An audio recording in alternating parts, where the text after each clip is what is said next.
નમસ્કાર દર્શક મિત્રો, આજે તારીખ 9 એપ્રિલ 2026 ગુરુવારના રોજ દેવભૂમિ દ્વારકાથી આપ સૌ ભક્તો માટે ભગવાન શ્રી દ્વારકાધીશના સંધ્યા આરતીના દિવ્ય દર્શન।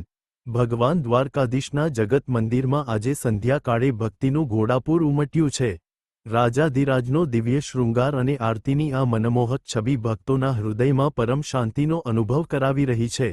ચૈત્ર માસના આ પવિત્ર દિવસે હજારો શ્રદ્ધાળુઓએ શંખનાદ અને ઝાંઝ મજીરાના નાદ સાથે પ્રભુની આરતીનો લાભ લીધો હતો। તમે પણ ઘરે બેઠા આ દિવ્ય દર્શન કરી ધન્યતા અનુભવો અને કોમેન્ટમાં લખો, જય દ્વારકાધીશ। ગામડાના ઝડપી સમાચાર ચેનલને લાઇક, શેર અને સબસ્ક્રાઇબ કરો।